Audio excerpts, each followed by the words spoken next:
Hi hello good evening అందరికీ. చాలామంది egg omelette చేసేటప్పుడు ఏం తప్పు చేశారంటే ఫస్ట్ ఆమ్లెట్ కొట్టేసి వేసేసుకొని పైన ఉప్పు కారం జల్లుకుంటారు. అలా జల్లినప్పుడు ఏమిటంటే కొద్దిగా ఉప్పు ఒకటే చోట, కారం ఒకటే చోట ఎక్కువగా తగులుతూ ఉంటుంది.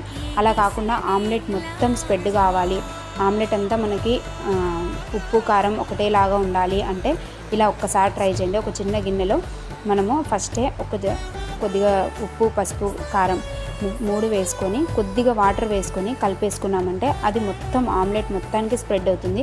ఒకటే చోట ఉండకుండా ఉంటుంది కారం, పసుపు, ఉప్పు. ఇలా ఒక్కసారి ట్రై చేయండి. మీరు ఎప్పుడు కూడా ఇలానే చేస్తూ ఉంటారు. పైన ఉప్పు కారం జల్లే బదులు ఇలా ఒక్కసారి కలుపుకొని వేసుకుంటే ఆమ్లెట్ అనేది చాలా టేస్టీగా వస్తుంది.